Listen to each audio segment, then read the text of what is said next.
bahana ni machalone tuna na musi musi mboni basi tukachakora leo tunachapi kufika rohani tuwali safari na mama yetu lakini bana mkumfiasho uranga panda washo kuri pego kaza ndio shako hata na ndio kama ulise hapa ndiko shamba ina bagere kisa tumeza ndio ndiko katika chapeli simbelu ndichie hapa ndio matekana ndio komekana Islam mzimu msirotangana uranga panda washo badinda ba mzimu ba vosi ndio ndio kama nao nina mapicha huko kati yetu na evangeli ndio mbeba kapelo nina banki bane baba ka promise land bali baba ka shamba na prophecies muzuri hapa ndio bana ba mzimu picho bana ba mzimu nina prophecies era prophecies la reno wa Yesu Kristo nina haya safari na humo kada leo rote sino halu mechana kwa mtani kwa katika safari sindilu ndio mtaka na mafungo hapa nyinyi mtimu nenda bana alifuna na wale wasikiwa sorry ngatiwa ile na msimu ni watu wa baba hapo kwa mistake na sasa kwa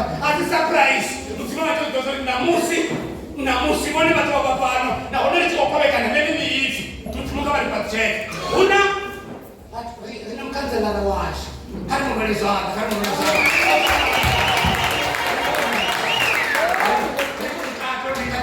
ringa fuka baru masuk risong bata ngane atika bila china kinga hapa ndiko kama fulero mapungwaro na mtono mbaya amba rega sabuti na wale tabanya ni cheche chipita rimode kana ifila msimu rio rape msimu ni patche hapa kwa buku ya Genesis chapter 12 ndito bale wa verse 7 to 11 Genesis chapter 13 verse 7 to 11 una mapuma yenda kwa kama choko bekana ona bahari ni mashule ya musi sabana ba musi bai wana kama bibara ania bana sababu chifenda chibale na ona chibale acho dipim ana baba ali hapa Genesis chapter 13 verse 7 to 11 Akita uchivu wa zindwa kabalisa baditambi ya Abraham na balisa bamitambi ya Loto na one misi iyo hoba hukadhiba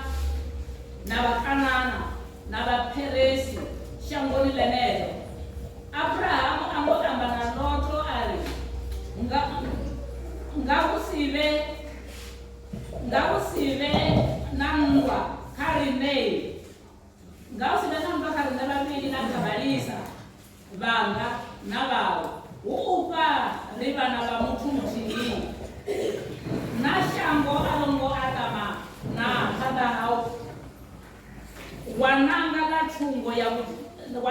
chungo ya chanda cha ula nendo ya chungo ya chanda cha monde wananga chungo ya cha monde nendo ya chungo ya cha ula Loto arabelesa aisamato kala mramboni wa Yordani abona nina madi manji ngakulimisi ila Yehova oba asathu uthutha midi ya Sodom na Gomora loba lishinga thimu ya Yehova bungashango la Egypta lichia la vuma ngato wana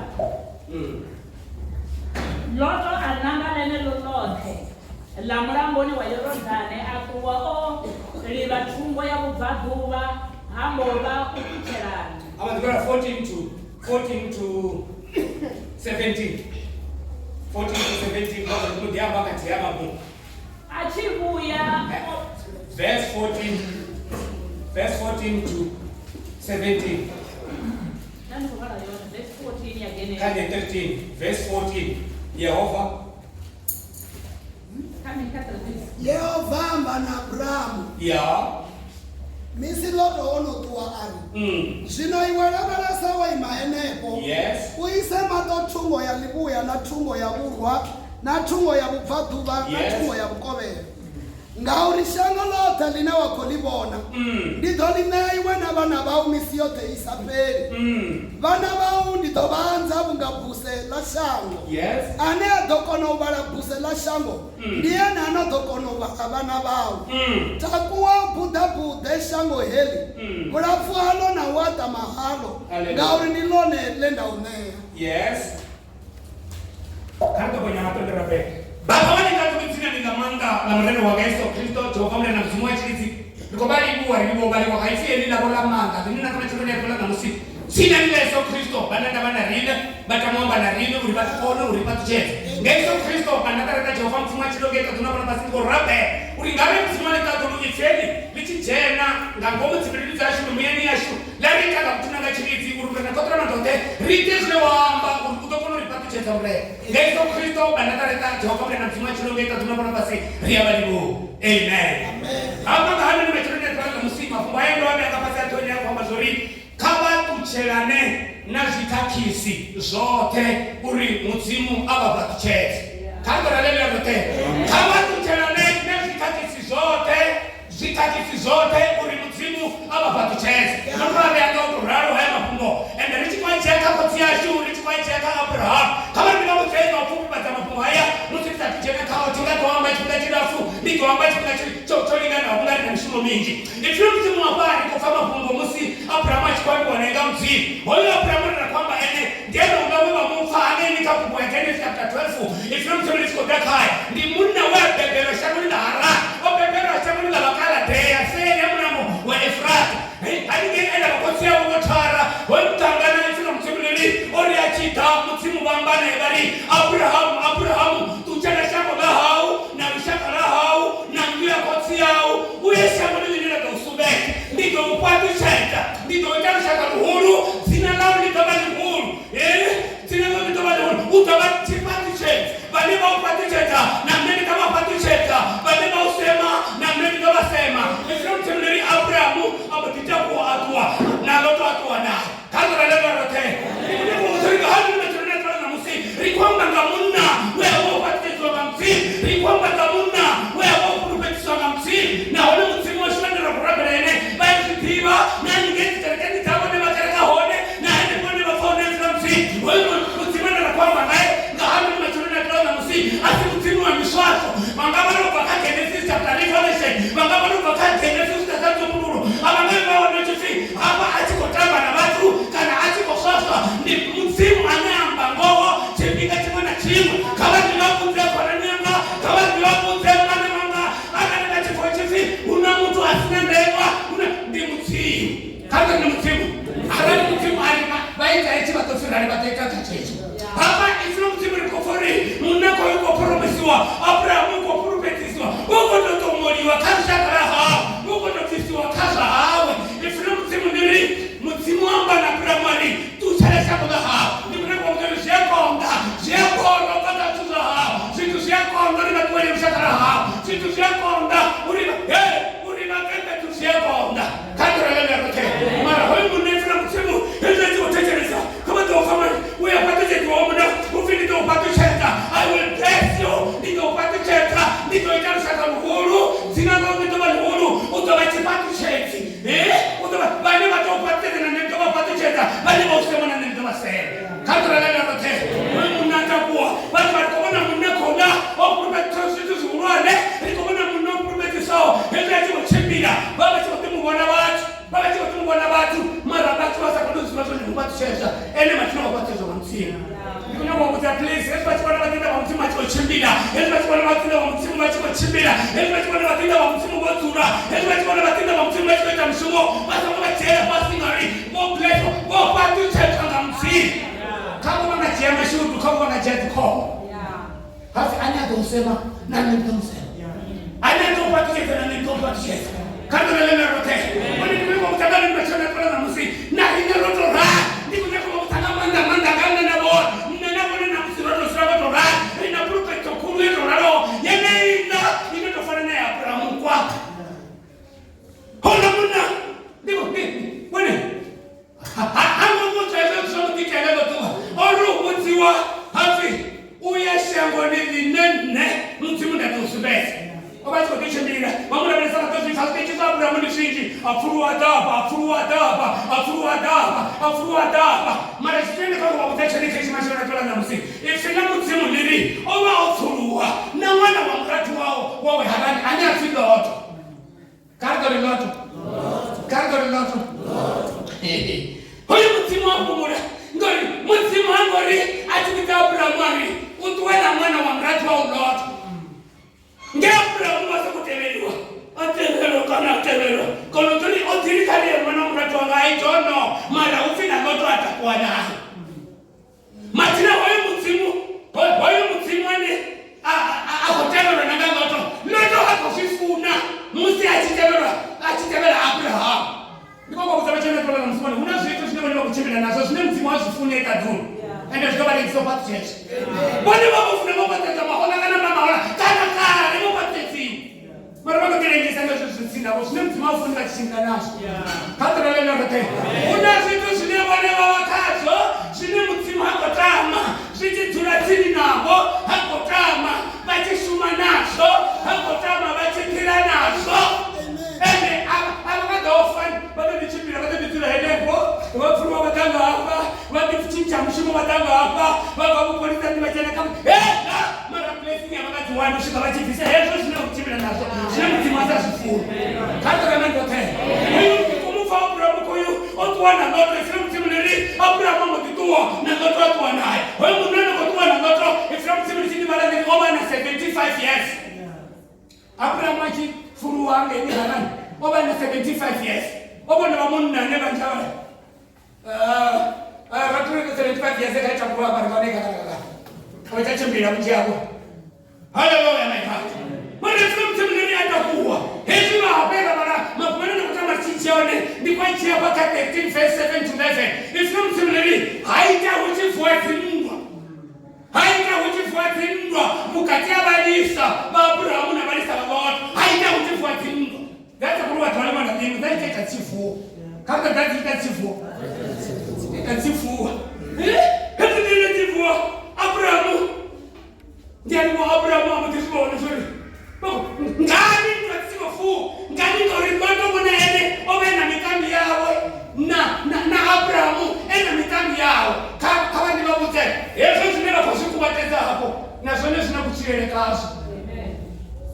Na wale wana kuchirele kazi. Ende kutaika chifu wangu.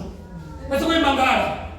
Ifrani temdiri, kwa hiyo Abraham motivita goto. Ndani kwa na mnachana kama kama chama fungo mali bone, bachi ya bafe. Ngoni bado tuwa kama ndi mzuri. Sina sama kanne, sina mtima sifune, ni sipio, sina mtima.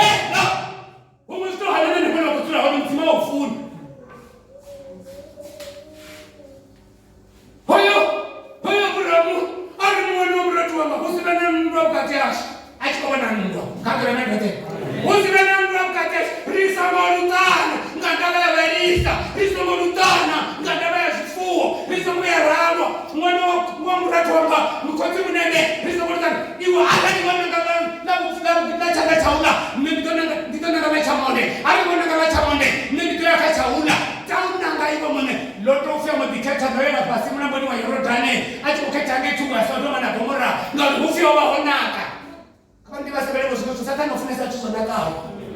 Abasa wana tatu akale zo baba stawa ni watu wana satani ofunesa chinga kutukuna michinga kutukutu. Satani onakanga manga. Satani ali ni mwana msitana. Watu wana sina mtana sana na heba na mutena mchana kwa mtu ulingana unaona mtu. Abana pesa watu wana mtu kwamba sio sasa sisi. Ali mwana satani achiko shuma kama mtu wa munda. Watu wana ni wali tangamine banara furali kwa watu warota sana Kaka na mtote. Sotana mutuna. Kaje tuzabuti na wanani wabuti, bado wana wabuti. Mtange baba chimu vitori ndinale tiama sasa. Obona kesa, ngamanga. Bali muanga manga mfasi kushimira chinzo nakao. Hoyo ndo ananga mutera ningesa domo na Gomora. Ngoro mfimi dia Sodoma na Gomora yesa tupashe kanyo. Yomesa tututiwa. Eji achitotua. Mapungani na kuna kwa pinenga umechona kwa la musi. Kana bachiye wale mapati chetiwe. Bachiye wale wana chinja. Chinga na December za tushika. Hezo chore na tushika wale. Wana change mtimu wao. Ifuna mtemleri. Hezo chitotua. Loto mtinanga nele la pasi na bone ya Yorodani. Ufuna tonga timu ya mtimu. Lichitonga hangeni eteni. Alinganga. Hezo chitotua. Ufi hamba wao tucherani. Kando tucherani. Mana mami anga katu tucherani na zitu. Kama tucherani na zitu. Kama tucherani. Tucherani na zema wabone. Mwana kumbetilila ya wewe tucherani. Ya wewe. Situ kama tucherani. Batu kama tucherani. Batu wana tusika sabote. Hivi ndo mtemleri. Hivi ndo tucherani.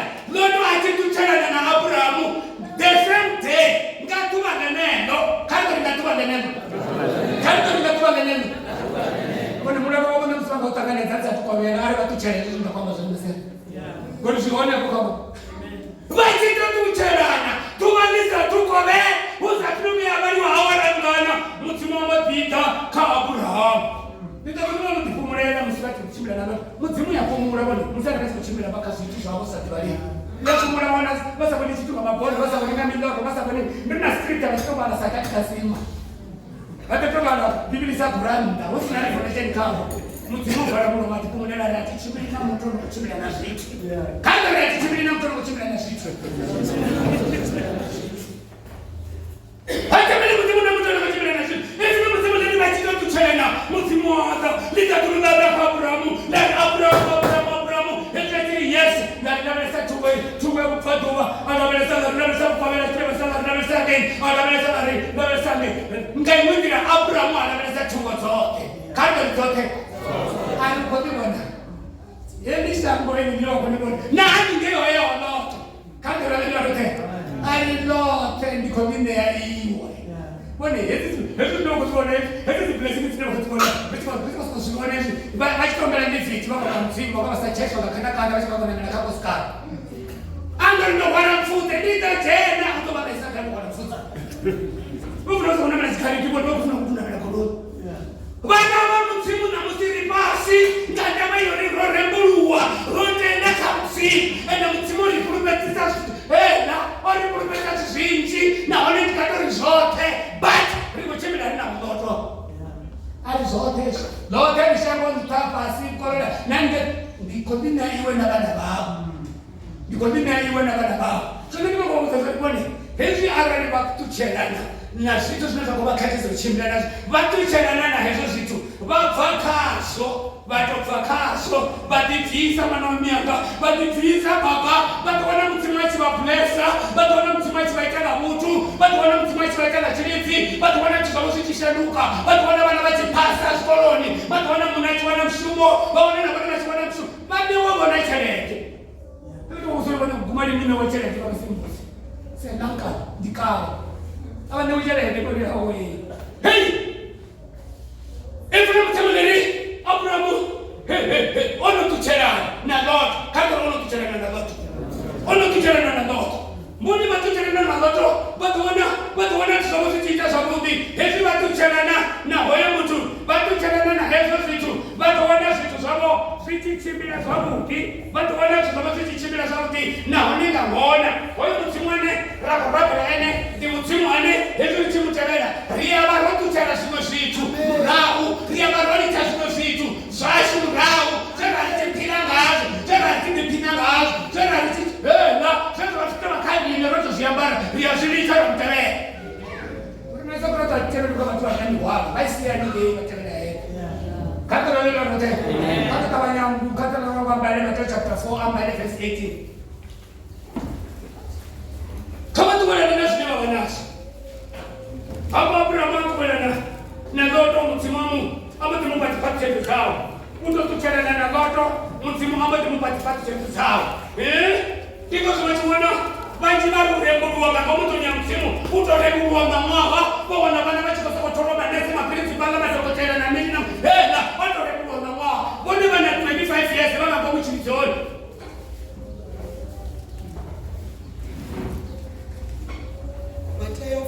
Matthew 4 chapter verse 18 verse 18 to 20 ari achikochimbira kunzi niyadziva naGalileya avona vana vaviri mukomana namuratu simoni woirwawo naPetro Andrea muratu wawe vachikoposa mambure avo dzivani vauri vo vave varei vadzikoma amba navori mutevereni ndidoniita varei vaudofasha vatu vone vambotituchera mambure avo vamutevere vambotituchera mambure avo vamutevere vone nendivandikine kuvautanga mandori navo vangadzifare zvinji zvinoenda kuhamba zvone ndevandikokuhamba vakavativa vachamba vari vafuti vapostwa vekiriti vari karitucherana nazvote zvine zvarikakisa kuti mudzimu ari pakutexa havabvekeyogenge havabvekagenge azvichena vativakona unitoonondeino Monday to Friday vadziva kupilipara ende vakupilipara dzangomutoro kutathuva ndimwana ndivosokwanendera mutu azvichena uzora kutaura mukanzelana Hallelujah, my God. So that's what I'm trying to learn in cabinet yao. Kama tuchalane naye. Kota mwana mtratina wa kama tuchalane naye. Situ za mtima sio. Hello, situ za mtima sio na kule kule na ndio chienda ngani. Situ za mtima sio kule kule na ndio ngani. Situ za mtima sio kule kule na ndio ndio habari chama. Lakini mtima ndio anasifanya nini? Na bado tuchera. Situ sine mtima asifune. Wale mabakazo. Watu wana mtima chwa patenda. Watu wana mtima chibila nabo. Watu wana mtima chwa tena kama tuchere. Kama tuchere banda katwa mwana mkatana kana bana mwa bana bana tana. Ai mea pala ni. Ajeno moro zote kama farekana. Watu wana mtima kutimiza. Kitabu ya mbele. Katrosi ya mbele. Munawe mwana baba jitogane bacha Alexander Township. Nana mfuna moro zote kwa paro kwa kati telefoni. Aba kono later. Akabaye releza kabaye. Kama tukiendelea na namba za tamu na wao, kama tukiendelea na namba za tamu za wao, kama tukiendelea na namba asikasha kama hapo, asimwana wao wewe mtu. Mdawa kutrele bashatani. Hallelujah. Hallelujah my God. Sio wale kana ni kamsi. Ndio wale kamsi. Hallelujah. Batiwona, bati batiaga ndeti tiwona ro bati nomoro zaoni. Leso nyiko bati wana kamfarisi mtumika. Tuatari kimlawo. Belawo. The Holy Spirit mwe mkatwari. Ndio apa munanga tinena. The Holy Spirit ali kama dile Jesus. Ndio wana kamkime. Utuleta na mambo ya njema za toka meteratu ba. Utuleta na sisi bati tuende mbaka internet. Mara kai iko baba le. Kama ndio kei. Kama ndio kei. Wala sei pambi. Kuna wachi para zaidi. Na sinu mtimu kwa kama tuwele. Kama tuchele. Kama tuchele. Kama tuchele mangana wasichele. Kama tuchele mama chongane. Kama tuchele timbafa. Tino wo project wo situ do fasho pete so suao. Quando sarà una chiesa na tata na siamo ma nzibonde ne. Ai ndo tata do ko foshi mo nzibonde. Kama na mwana mungu abikeita wa kama bere nazo. Sema tia na kutu na tu friji na. Nani kwa kwa telefoni? Situ sine mtima kwa tota sone hapo sito taka mtu. Msitu sine mtima kwa sito da hapo sito taka mafuti babo. Situ sine mtima kwa sito da hapo sito taka maifageni babo. Situ sine mtima kwa sito da asio kwa mtima da sakaiba televisheni na tuambaini ya. Siko tatu wa kamone kama tulikana. Banga baba sinaye wewe utaenda kwamba yeye ndio kuchimira na Abraham. Banga baba sinaye wewe mnama kama tachua palela nyana. Baito kama sikana. Mukunda kama siapa katitama kama sikishaka nini na ngamini. Baito wale kama sibo ni mara kwa mtu mapungo kaenda kwa kunyeletanga. Ifilo timuliri bone hawi tafika mtindo wa mtimu uri wa mashutu. Baito rali funa baba tu wa mashutu. Kata nendo te. Yesu rali funa baba mashutu. Baito wa mashutu. Tafika kwa Yesu Kristo ameni kama chapter 5 verse 1. Ati wana maboko wa watu akonya taba atura wafutu wao basendera. Kama msoma wafutu hali mashutu na kama muyani ndio msoma mtimu wala ne. Oh my God. Ndio kwa wasifu Abraham times. Gunano Abraham utawachanga.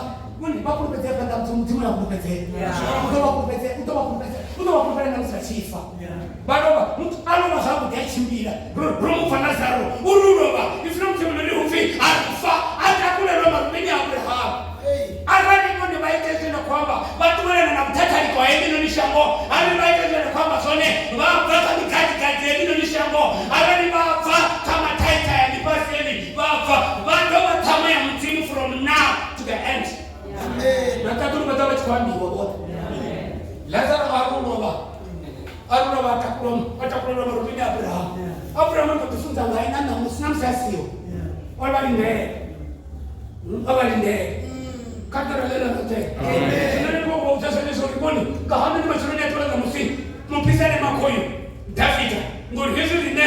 Ara rota ina kawa mutimu riba mashutu. Hezu rota ina riba mashutu. Na wana ro prophet sasa inji. Heli litaturumina na kwa kado. Heli litaturumina na prophetia. Heli litaduru. Ufi mutiriti shika. Ara ni boni wewe na machoro chaku tiwe china kwa fufi chione pa mshangoni. Ashi sasa nanga itaturu. Hakuna kugara kunofanywa na taturu. Na kwa kuna chama zibeki kama tunataka chiti kama wana usiku kama ketenzi na mnanga usiku difreka nyanga yako auche machero ndo. Ameta tu kama bora. Hata kama ni te. Ameta tu ni dawa bora. Matendo simo na mono. Abe besora ni ngabona ni tutobona. Anda na mato ebo kufumia bona Abraham ngao. Na bone banao. Amen. Ara basa kwa mfashino bado bitombona. Kalau kau funzi kuzana ni kwa funzi kwa bostu ni nixi. Kuna kwa funzi ndio bari na mkate bari ni bora bari wewe. Atula watanga. Kando na ndio tena. No manga tumbama. But ndio bona na tatu. Haleluya. Ndio bona na tatu. Sino mutindo mutimu. Ubani. Yesu Kristo riba mashuti. Riba mashuti kuri. Mungu sawa na tamani taone. Ni Mungu sasa hawali. Mungu pia gaza kwa fadhila kwa fadhila anaona aje. Na matoni yashi. Kwa prophet ndio mara ni kwamba utarasiana kwa muziki. Hele ni taturu. Agari bwana basa tuchela Yesu tu. Abangani bo. Kana fakado ngana kisa ile matete tu. Ndio ni kupezea mambo. Hatakuwa bomba shikuna jiafu. Na mchana na tusimindane sio kutoa mapesa yale. Tuchela. Ndio bwana kama tuchele mimi, bafe cash. Kama tuchele kuna watu ambao wafuna maji kwa kumbele kifare. Kuna wafuna katika maji kwa kufuna maji kwa kumbele kifare. Bali kwa wafasi pata wafundi. Bali baba niko umbele kifare. Ndio shaba na kufuna katika mwa mtu. Ufa mikamete baba mfano mwanzo na ufanye hivyo. Wasafi. Kufuna kwa mwa na mchanga. Pepe shaba naye. Hata mtu shaba naye. Ndio wana mtu na wasafi wa shaba nao. Baba wangu. Na wasafi wanakutoa na bwana na baba wao wa shaba nao. Hata ndio wa shaba nao. Tunawa utakatifu na tunakuwa kwa basi. Msipo ndio tunapenda wapo mwangazi. Ndio tunapenda wapo mwangazi. Ndio jinsi mtimanga kabisa.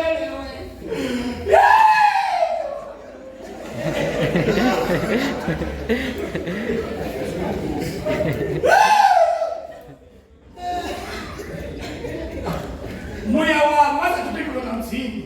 Bone bana kabisa. Bone Wati pindu. Shamba mwana mtoto kutoka wazi wana. Kama tuchaeleka kati. Kama tuchawa watu wana mafunzi. Kama tunatoka wazi wana utu wasondite. Unaweza kufuna kukuza kama funzi. Kama tena nande mama tena kama chusa. Ya kanisa. Ndio kitu wanaweza ndite. Tumuna numa. Tumuna tena asimwa. Ndio basi wafanya mtana wangeji kwanza nificha mbeleni ndio mjie ndio kwa mwana kafaa. Amen. Watu wanachozijikasha. Amen. Ndio ni watu wanaleta kumbutiza tulina. Watu wanaleta na msema kumula. Watu wanaleta kwa bwana bwana. Amen. Ana kwa mtana chini na mwezi wa mtana bataka. Amen. Isaya 32 verse 1 to 4. Wamashudu yawa hangwa zibi. Aha, wamashudu yawa hangwa zibi. Ei bwana, hivi ya bali kutoka katika kuchimbia. Roho hangweli wa zibi. Kaka roho hangweli wa zibi. Kama ni timbwa, kama ni timbongo na kama ni watu wasatiwa dei, kama ni madapa ni shuzu. Hizi na kama sasa ni. Roho hangweli wa. Na ndio kwa mafunza, ndio ni kaka ni chika. Bali roho hangweli. Wamashudu ndio wa wanasikiza. Amen. Hakufunga begonga mafunzi kanona. Na wamashudu ndio huyo mtu. Wewe hangwara shiri sawe. Obati tapo wamini. But ahangwara shiri sawe. Amen. Na wamashudu. Amen. Kanda fauna. Wamashudu ndi mtu huyo anayehofa simubalele mulando. Wamashudu ndio huyo mtu anayehofa mtimashu asimubalele mulando. Wane, basi mwana tendo wa mtabaka tunatomanda. Alikuwa mtofu na mtu asinande wewe mtifu.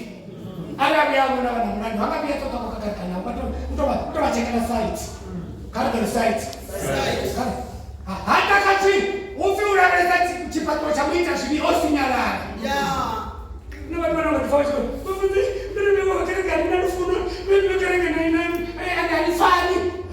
Funny, but I don't want to listen to this. Can't you remember that? But what I want you never listen to me, actually, just in your life. How do you go to one of the you haven't looked at the Sumo and come on out of Canada? I don't know what's going to happen. I don't know which is which, but something which was its hand. What about the Muslims for this? How did the whole thing? What I want to say is, I'm seeing who was it. Chibala was such a singer. Wamashutu ni mtu huyo, ni muna uyone Yehova asimubale ni muna. Mama tete asisha wetu sport. Usaba na mwana nipanda kwa msimu. Ngabe mfumo acha ugana cha moto. Ati kale tabana mawari. Usauri mzimu, kadri mzimu. Usauri mzimu abone uchipupete. Bado belisha ngolote nikabali checha. Likabali checha mtu na ria batibale abati asimutu wakuma na Nitoka the whole of Africa, ya ni moni abatibale, but I don't want to say panda mtima wanasema tumechaso. Rusa uri mtimu, hata uri mtimu. Kata uri mtimu ya. Hakuone uchipulete. Kama to wina say paka mtimu pesa ya watu. Kuna mama nene pakato, wende mama ndio paka ni maiti mtongo wanachimba, ai manaka chebe. Watu walizo muona. Seko mune chama. Kama kama mpatiwe chombo cha mnalo. Mmea nalo tika ngoma yao. Akateka pasi ndo bacho. Akateka but asatu tachi. Rusa uri mutini. The creator. Abone bacho. Wamashutu ndi munna uyo. Ane mutimu asimubale mnalo. Bwana na mtimu wako na kitana. Hayo watu wanasema mtimu. Basi mara nyingi mtimu akasema ni mnalo. Bata tunaona msimu ndio unaona baba. Bata tunaona msimu ndio unaona mkana wao. Bata tunaona msimu msati wa baba unaona. Bata tunaona msimu tijaki toka tumo sitima shoni. Haba abatibale. Kamba leo. Anemuyani wawe usibena chine atumba. Chepeleke chona. Anemuyani wawe kapele muyani wawe. Petu ule msimu afune sawa. Mtu mmoja ni kama ndio kitu na mimi. Kwa mimi ndio wote. Ndio mmoja hapa kusitina kusikiza tuli. Ndio kwa bwana. Hata kwamba nani? Aliviliwa kusikia bwana sisi. Bwana ndio mtima anaenda bwana. Hapo bwana kuna bwana ngao. Ademu yani wawe inside. Hasa menechi ni anza. Mtu yao pisa bwana. Ukijibla na kumse. Ndio bwana. Hapo tunafanya shaka unaona kai. Matina kwa bafia. Watu mbamu fia kwa tuna kwa mumu wao. Kandi rana ndote. Amen. Sino. Asoma ndio. Wani, muyani wao basa matendo bana chinye batumba. Kala tise zote, ameka kuba prophet chapter 13:28. Ili mtumba cha chinye hafure dichit. Uhangora ane azipura azidata. Wewe tumebele na kutumba sone, asuka mapipindu, wewe na kutumba sone, asuka chitu uhangwe wa mtu ane azipura atozidata. Tunadani kufunga kwa tubane pai. Kama tuko cha Rwanda, ina conference hapo mapala imetoka saa kuseti. Rina bamuka tuba, bange basi ama nambeni, bamachanga. Nimesema ndio atakayo ndo bosha. Kaje bosha. Sasa ndio ndio sasa. Ndio bosha tu anandaba na zote kana baya kwa kama ndio kana mtoto chisani. Wewe bosha. Wewe ndio kuzetu. Kuna mapika kama huko na leo mwana ati kama ni mrao nyane kile kile tu fofu. Sisi kwa mimi kama ndio. Wewe tunakatiba toba tukana. Wale nengenge pasi ya mlamlele, nengenge pasi machanganani, nengenge pasi kiani, ndo bando peta bana wote. Ndio kusana na changu. Bamo dichiti, nanga mzima chiti. Ndio mfumo kwa pele chiti picha. Ndio mafunza tu mchinga, mchimo kula. Hapo ane asibura. Asinada. Usiona wale asina dawa za kufanya chini mgabani, watu kisahani wa unisahani wana wa mgabani wana kutoka nini? Babu kuranga musi, mutimuko buhangwa na wana bahangwe, abatanzi. Une muyani wewe, usina na chini atumba. So nina ndipo kwa hali ni masera kwa na musi. Boni, kama pambana na nazo sinase, ngama ngana sisi tu hizo zile muyani wao. kabapambane nazo. Bathu hamba bathi muya iwe umuntu ayisela sivela ndayo thoma khabona. Abantu sibona bachivoko sokuphatha bona ngomthakala. Kuthelele ukuthi tokelele kuse mfredi dona mama tshela ngikubona na television ba ngibango abanisana. Mara kama tsho ngibavoko batanga manina. Masa dibina solo kwa tsami. Ngwa imiyani wabo khabele ngomeni. Bafoko tukwata lona kwana kusoka mu khapha ungasiba kubekise. Ma kana twala kule nane. Wobulingana ngangoma khabele ngangoma. Yona ndaba kama ngangoma hayi basi usuka bana chinathu.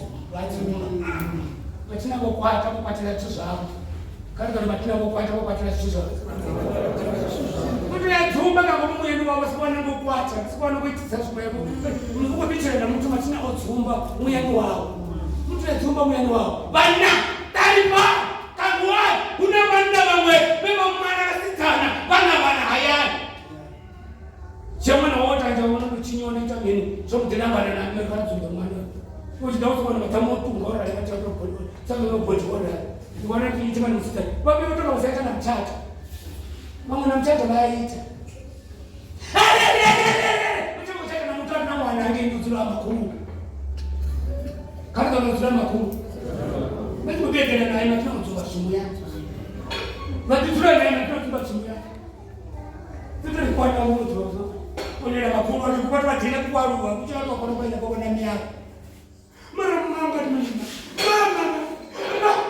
basi kulituani zote kama barangi ya bungwana kama sijimani wana kuchikabwana tulizo na tusoni tulikuwa kama bitalisa wati na tsitumbe kama le manda tena kama le manda tsitumbe abani mana mwana kana nina mwana tanuamba nirimbe ndochina ni university na chikolo na ndochina ni chapa mtasani secondary ndochina ndinakwana kwa siku yapi hapo ni funa kudini chianako nisho kutuba makungu ngekana mali mtu ya bora bora ya tuma sumu ya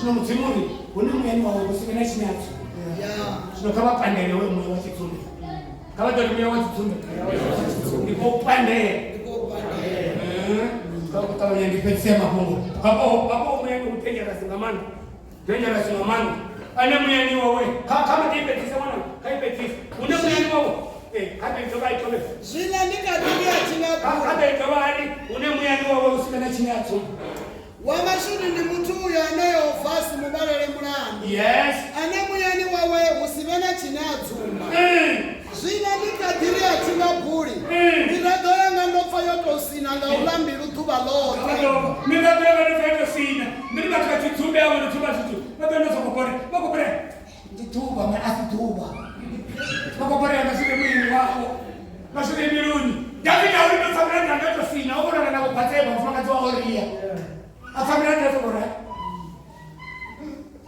ndo zamu kitanyiza wala wala nafaza wacha ndo wala afamila ndoto bora kaba ngauri masiari na usiku ndofa ndolemelwa ngachanda chawo una watu walemelwa unaanza kuchimbira mfanga timusowa funa kuto ramu na chama na bodi badala ya orebelo chakachina komlembe vale ndisa woni chichimbira nako nungo dzanga dzaka unga madinga biso chiri sera ndabuyenda kukulera zvivi zvanga kandi ndabuyenda kukulera zvivi zvanga mane kotsanga mukatwanga ndachikotama ngani machirume tola musi kavatobhura tinoita zvone ari vachikochirana ndikaturu kavatobhura tinoita kana nazvo vanhu vari mutima chivatakadza vatanzva vakilina avaita zvakuti vatanya vachipinda navamwe varikuwa vachena ndikaturu kava ndakupurera zvivi zvanga ndisichadzumba mulandu wangu ndari nditobudza Yehova zvendachinya nango wambokangwela mulandu wa zvivi zvanga nango wambokangwela mulandu wa zvivi zvanga sera kaipetisi ndizvine ndari mutu mubuya asangolenga urabhera ndiyone na ugala madima huru kaene yangasviki ndizvone zvinoenda namusinamba kufani kutoshamba ndikiti kavatavanye ndikovona vamutopeleraho kavatavanye ndikovona vamutu wamuti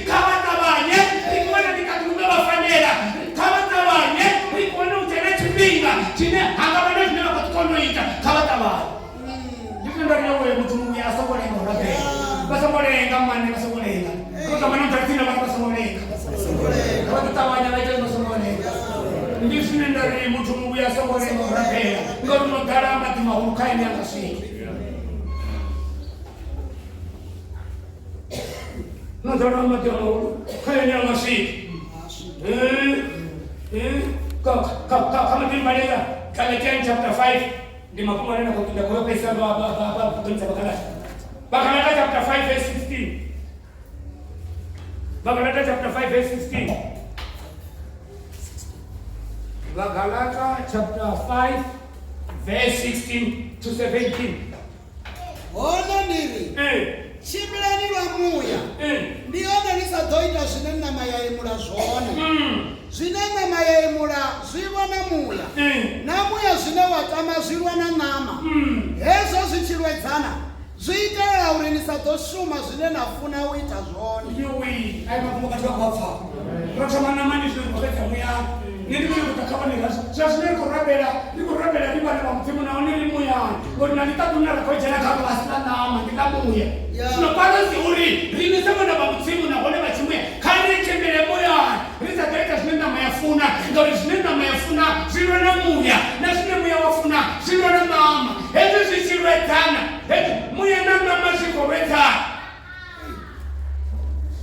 Muya kwa mfuna mtimu. Mara na maiko funa sashango. Mungu yashibali. Uchitoto wa Mkristo. Utucheleza shamboni. Utobona. Utibona. Utobona Yesu. Uchitoto wa Mkristo. Utucheleza shamboni. Utobona. Utibona. Utobona Yesu. Wani alini mechikototo wana hoyo mrena. Hoyo nila kusumela yene. Alima kuneko fuleka urwendo. Lakana kiplesi ngapanda. Alima kuneko chimena mzimu. Ati watonda chakacha ugana chamone. Kama tuwele shesu sashamu. Kama sikuwe. Wani kwa mtu. Kama chimena la muya. Ngori sinema mayafuna. Sirwa na muya. Sinema ya wafuna. Sirwa na namu. Yunga kereke. Mufuti bakufuti. Kama kuna shwari tukufuti ndora ya loba na woni. Bakulu kwani. Mama inda kulwani bakubona mkoma na bakubona mratu wako. Ndiri ndipo ndikufuta na ndorani ndikufanya bingo wale bako WhatsApp. Sio bila mbili mfuto na bapezi mara kadhaa pesa hizo. Baba sio bata sio ndikopeza mwana ndikopeza. Kama tuwele takati kama chimela na muya ma kama kama ndo chimela kama chimela na muya ma.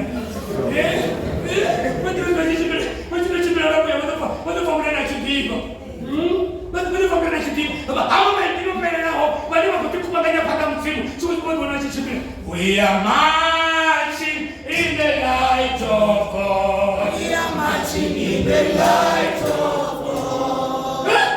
What did you mean there? What you mean about me? What is your number? Just never we are one. We are one. Kama hivi, kama hivi bila dunia. Soma Bible challenge. Niko funa zaidi. Chana mengi ndio sina. Sina muya toka kila choto. Kama leo lote. Amen. Nitembea bila muya. Nitakaenda sina mafuna. Baada ya kama Mshumele mkimu na mani. I'm sorry. Ndoro bato soko bara ba machokuti. Ndoro bato soko mwana mani pesa pindu. Mshumele Mungu. Galata 5 verse 16 to 17. Oguma 17. Kai tumena mpaka 16 to 17 asilafu. Ona ndiri. Chimilani lwa muya. Yes. Ndiona nisadoita zinena mayayimula zona. Yes, na chimilani lwa muya nama itena chance aina chukuru. Zinena mayayimula zilwa na muya. Namuya zinewatama zilwa na nama. Ezo silwezana ziitela ule nisadosuma zinena funa uita zona. Nisadosuma nikazira pele nikazite mi. Arali nichitenda ukadi wanga muya. Yeah. ani otsini ya mulayo akali michitendo kati wakamwe anotsini na mulayo kama divara 19 to 20 ngauri mishumo ya nyama ikagara kari ngauri mishumo ya nyama ikagara asi mishumo ya nyama ikagara kari ikagara mishumo ya nyama ikagara zinaweza toka na Maria Sport na ndiba danza alibaboni mara mwero takapita msasipande kwa sababu wetu mara mwero kweta mimi mishumo ya nyama ikagara nuri obvious ibo nonga nyina nyinyi kawari mwana ngauri mishumo ya nyama ikagara asi upombe uyada utamela zvidzo ushumela midzimu isiri kaka ndiyanama dona utangana mzindayozo mara nedziyadatani zvikagara kawari unenge huvi usvina khani uhai zimbiti zindwa zipambano uvangisana vivo uponda ukambiwa upangwa na zvine zvanga zvenezvo zvine ndadzinibudza vungandonibudza na kalendari vaitawo zvauraro avanganimufa havhosini ya mdzimu vaitawo zvauraro kazari vaitawo zvauraro avangani mufa hamdzimu avana chine vageina avagaini chitu zvinendikokoriboni masiyataninatana musi boni kavakaukana kavakutucherane nazvo kavadzekazvo ung'angano upangwa tseda fibo mini zvote kavadzekazvo kavadzokuvela ukaratsina kavadzekazvo ndovekaridzekazvo ndikonambakazalaya makufu vamwe varako amatipenda aimurao anezvakavakanata chapter 4 verse 29 to 31 kwapedza ngao yamafungo vakanata chapter 4 verse 21 to 31 vakanata chapter 4 verse 29 to 31 aneapo kale yavakuvara chapter 4 chapter 4 verse uno vungamisikale obebyaunganama odina ula uno vungamisikale obebyaunganama odina ula wa muya na zvino zoraro uno vungamusilo kale obebyaunganama odina ula wa muya nanasi zvotiraro obebyaunganama odina ula wa muya ndi Ishmaeli na Isaka hona Ishmaeli obaye wanama obaye mwana wa Agari weyapekwa navaAbhurahamu ngautochantaka komutsindulo waunani Isaka ndi mwana weyapekwa ngamuya ndi mwana weyapekwa ngavaAbhurahamu musi vonokalaha navo Sara vonokekula lunesitavona na chitu vopekwa na muya ngorambopekwa ngofuna hamuna na msatsi mara isina musimuniri hona Ishmaeli hoyi wanama kazari hoyi wanama odina hona wa muya ngori nama yakora kata nama yakora kati kabariri nama yakora nama yakara yakahaya tina nama yakora zvino husizviitani kama nangasizvifara hone mungasvika kare uno vungamisikale obebyaunganama odina ula wa muya na zvino zoraro ono rumwalo rurimini ruri pandela puli na murwa wayo pandela puli na murwa wayo ngauri murwa wa puli asovolaifa na murwa wa mfumakazi karitokumene bona mewe rumwalo rukotoambalani pandela puli na murwa wayo kau pandela wete chikaberesi na mwana wacho uriyo mwana wacho chikaberesi mwana wayo pamwe asongonga ifana mwana kaisa kata wala rote ndio tamadua la Mungu ndio kama na vida la kochi basi ni nyati mfano za kuma kutoka kuzuri pandela au tumewa nanti asal rumah luri nini bana luri pandela puli na mwana wayo uri na Isaka. Ngeke sibona bana bathanya ukuthi ngidina. Anina kona kangathi ukuzali. Mina mangu makhulu ngishila. Ukubona nje kusalani ngi. Abangathendi kuso. Manje le raifa. Kama pandele zokuthi nabo. Kama pandele nyibele. Kama pandele sithi sinokubathatha kusukela mthimu. Must go out. Na mthimu uyayimanazo. Nikopeta kama fungo ndikowatikeza ukuthi mthimu naye uyayimanazo. Genesis chapter 21. Yeah, the last verse. My last chapter. Genesis chapter 21. Genesis chapter 21. Amanene. Verse 9. Verse 9 to 12. Genesis 21 9 kusvika 10. 9 to 12. 9 to 12. Sara Sara na mtukana wa Agara ula muEgipita emdzia ugodha. Mwana wapoli. Mwana utotwana yagoda. Ara so limi no kasa wakati wa mlo. Ninyo. Andi mandu ndione mbali. Wegoda. Kabali. Amba na Abrahamu ari. Andele mulanda hoyi na mtukana wawe. Ngauri mwana wawe mulanda asobola ifana mwana wanga na Isaka. Kabali. Abrahamu achipfala nalofungo atungupala. Ashilariwo. Ngau aelewa mro wawo. Ashilariwo kosikoti madamu. Nzana mtakali bana. Ndio mmoja baba anakuwa mtete. Wewe wewe kwa kato pale. Kati ndio. Hofu kwa bila muri mwana ubawa. Kwa bila muri mwana ubawa. Mari kwa mzuri na mzimu haimanacho. Kawa. Muzimu amba na Abrahamu ari. Usongo tungupalela mutukana wao na mulanda. Ndio ari baba basa tungupala tsimana kawo. Itasha msadzi wao Sara azviamba zvote. Itasha mufumakazi wao amba zvote. Ngauri vane vadopfi bana vao iva Isaka. Kata kwa masera tunakanisa. Preto. Kata kwa ile na mesa. No wana hapo tabaku. No wana hapo kombe. Kama kwa kitu tunafuta na mesa masera tunakanisa. Bali kama tuchele nazo. Zinaweza kakisa kwa hiyo. Tunasimama kwa chef. Preto bila mkaza na